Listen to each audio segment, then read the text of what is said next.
Okay, we're gonna get to the video proper in just a moment. I just want to settle one thing quickly. A lot of you guys have been asking me to cover the Steven Universe movie, and the fact of the matter is that there's very little new material in the movie to work with. Everything I could talk about is already talked about in my 2-hour video on the show, and the few follow-ups deconstructing the tropes it tries and fails to cover. There's pretty much only one new thing, and it didn't come from the movie or even the show, it came straight from the idiot's mouth in an interview. Spinel, unlike many other characters, actually has the goal of hurting people, which is new territory for the show. I want my cluster, and I want that planet to die. And I will take immense satisfaction in erasing that hideous rot off of our star maps. Won't it be grand to get rid of it all?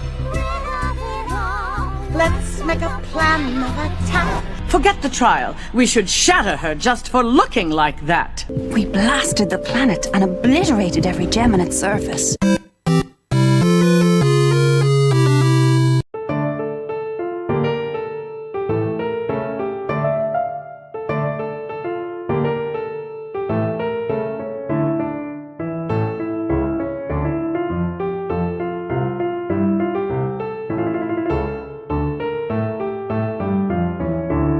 They're far apart in every way. The story be better if it was gay. 'Cause as it stands, it's just dull. But I know that won't get through your skull. So sit the fuck down and learn why the perfect pair is dumb. A common praise I hear of the perfect pair is that Bright Mac and Pear Butter's relationship is developed over time. This is yet another example of looking at the fact that it's developed over time and not how good that development is. What do we honestly know about Bright Mac and Pear Butter? Well, they love each other and their parents are dicks. That's about it. Their entire relationship starts because when they're babus, they said, I'm not supposed to talk to you, let's get married in 20 years. Which I find really weird that this is praise, because when I tried doing this with Maxilin and Honeycrisp, everyone got on my case for 4 days straight about how unrealistic it is for children to have puppy love crushes. These heteros making me upsetteros. It's strange how these two had their entire life story told, and yet they were still less interesting, less engaging, and less developed than the resident power couple who only appear once a season. But I can already hear you saying, it makes sense that their lives were stripped down and whitewashed because it was being told by their friends. Of course they'd highlight the good parts and avoid talking about anything bad. You don't do that with your dead friends. But that defense operates on the premise that this was the only way to tell Bright Mac and Pear Butter's story. They didn't have to stick to this rigid system of delivering the story. Additionally, they didn't highlight the good parts because their relationship only shows them making goo-goo eyes at each other and declaring themselves the perfect couple. In fact, you know who would have been perfect to tell Bright Mac and Pear Butter's story? Bright Mac and Pear Butter. There is absolutely no reason as to why Bright Mac and Pear Butter couldn't have told their own story to their children. The writers didn't have to make it so that they were already dead. Oh, but Lily, that introduces so many continuity errors and questions about where the Apple parents have been. That's what I imagine the headcanon people sound like. That's how I headcanon the headcanon nerds who obsess about their headcanons. Well, first of all, fuck continuity. Just ignore the questions because who cares and move on with your day. Yeah, I know Lauren Faust said that she wanted their parents to be dead, but she quit after season 2. Who cares what she thinks? But you know what? Fine, I'll bite. How do we answer where they've been? They were in Manhattan selling Apple family products at market. Yeah, I know that's probably not very exciting, but they're farmers. What were you expecting? They were daring do-esque adventurers the whole time? Actually, that probably was what some people were expecting. The idea that the writers were backed into a corner only works under the premise that they had to go with the dead parents theory and they had to keep continuity in mind, but they didn't have to do either of those things. Acting like their hands are tied is just a means of protecting yourself. Like, here's my question. Take away your false continuity issues and your dumb, stupid, where if they did know questions, and let's get right to it. How is the story improved by this being a posthumous recollection? How does them not being around benefit the story in any way? Because so far, the only benefit I can see is the ending where they go see the tree planted in the marriage spot, which, while a nice shot, isn't worth the gutting and shitty restrictions the writers placed on themselves. If the choice was a bittersweet ending and a more fulfilling, satisfying story about two people falling in love, I'll take the latter every single time. And more it seems like people would rather just have the screenshot than the whole fucking movie. It feels like these days more people prioritize the continuity than the story actually being good. It feels like people can't tell if and when a story is good, and they rely entirely on the presence of tropes they're told are good. I mean, people tell me the Apple parents had to be dead to explain their absence, but that wasn't a concern when writing Scootaloo's parents in it. It wasn't a problem then, and Scootaloo is often headcanon to be a fucking homeless orphan. I mean, doesn't the Apple parents are dead headcanon really just sound like needless grimdark being shoved into something,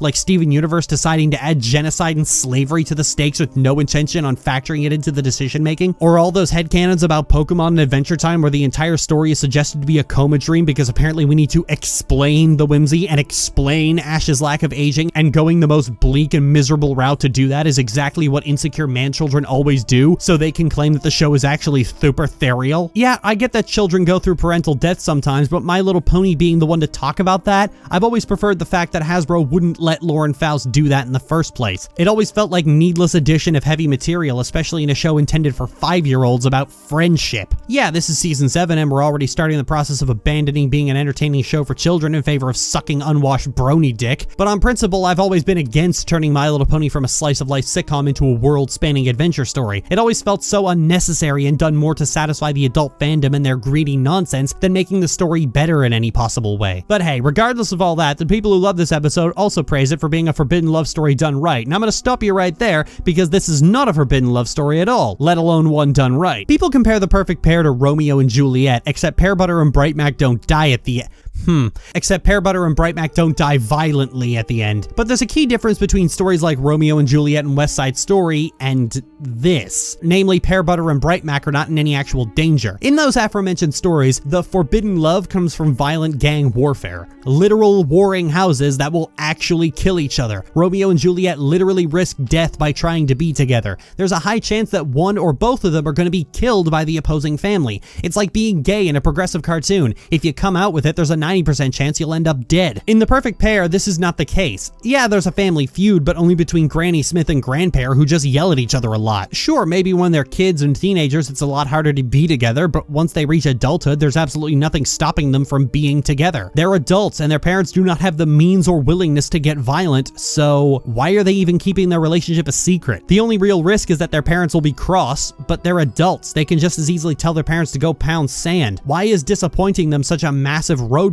In fact, that's exactly what they did in the final scene. They finally spined up and said, "We're getting married, bite me." Well, I say they, but okay, you know what? Let's just put a pin in that for later. Any pretense toward family being important ultimately falls by the wayside because Pear Butter makes her fucking choice and sticks to it. Nothing about this love was forbidden. It was just disapproved of by the least effective parents ever. That doesn't make it forbidden. There has to be a real threat. If there isn't one, then the moment you're big enough to fight back, you can pretty much date whoever the fuck you please, and if your parents want to sulk about it, they can sulk about it. Has anybody here actually tried to stop a teenager or young adult from doing something they want to do? There's a reason teenagers generally don't get grounded, because unless the parent is abusive, there is literally nothing stopping them from disregarding your punishment entirely. Oh, you don't approve of your daughter's girlfriend because she got a tattoo and you think that makes her a bad influence? I guess you're gonna have to just sit and sulk in the corner, you radish man. Oh, you're gonna stop them? Yeah, good fucking luck with that. I shouldn't be surprised about this false dilemma because the episode is written by parents who literally cannot perceive the idea that teenagers and young adults will shirk petty attempts to micromanage their lives. And the episode is praised by hyper-conservative crazy people who also cannot fathom that someone would disregard a petty tyrant exerting needless control over their children. And not even being a forbidden love story, it barely qualifies as a regular love story. Despite the branding, this is not a story about Applejack's parents. It's a story about Applejack's mother. Bright Mac is ultimately a stock character. His model is pretty much Big Macintosh recolored like Apple Bloom, and he ultimately affects very little of the actual story. They ultimately cheaped out and used the adult model for what is supposed to be a teenage Bright Mac, yet actually went and made a teenage model for Pear Butter.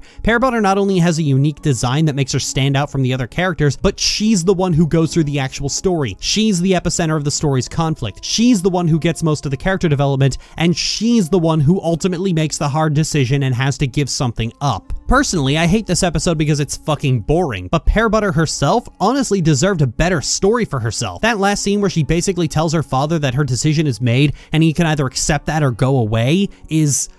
well, actually pretty fucking powerful considering how many cartoons are aggressively telling children that family is everything and you shouldn't cut ties with family if they're cruel to you. It's honestly the one saving grace the episode has, that it actually took a stand on this kind of treatment from family. That when Pear Butter was given the ultimatum between her husband and her father, she chose the people who weren't asking her to make that sacrifice in the first place, and then stuck to her decision to the point that she never saw her father again after this. And the only time the kids learned about their family was when Grandpere finally decided that his petty hatred wasn't worth it. In any other show, Pear Butter would have been pressured to reconnect even though it's not her fault that she's estranged in the first place. All the conflict, all the sacrifice, and all the hard decisions are ultimately Pear Butter's to make, while Bright Mac stands in the distance being eye candy. And she only has to make these decisions because of a petulant, whining, ineffectual tantrum being thrown by Smith and Pear themselves. It's her that has to realize that this feud between Smith and Pear isn't her problem to inherit. And while I would consider that a good story if it was the main focal point,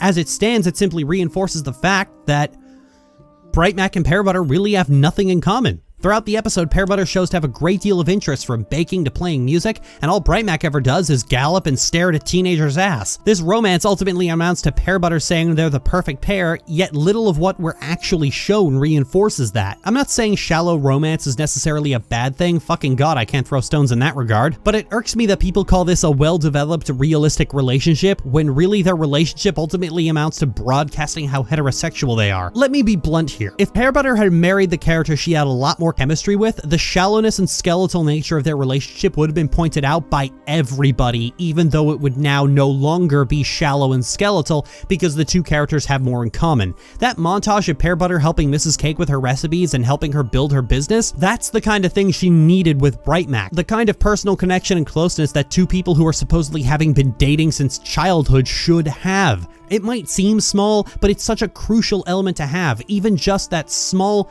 tiny scene of them bonding over something. Ultimately, Pear Butter has a more deep and nuanced relationship with someone in a tiny montage than she does with the person she's being shipped with the entire episode that spans their whole lives. And people say this is a love story for the ages, that it's a well-written and nuanced relationship that's established over time, even though one character gets all the development, they're never shown doing anything together of any substance, and all the actual work and sacrifices in the relationship are being done by one person while the other doesn't have to give up anything. That's not a love story. That's the last 3 years I spent with my abusive fiance. I literally had this kind of relationship with someone and it was horrible. And this kind of shallow, vapid bullshit where one person's sacrifices and development are stated to be belonging to both of them is the exact opposite of a well-written relationship. It's not even the kind of self-indulgent shallow romance where you more care about a cute couple being in love than anything else. It's just bad. Bad shit being passed off as a realistic relationship just because it's fucking hetero. The idea that this boring, empty, vapid excuse for a love story is supposed to be the best episode of an almost 10-year cartoon ever written,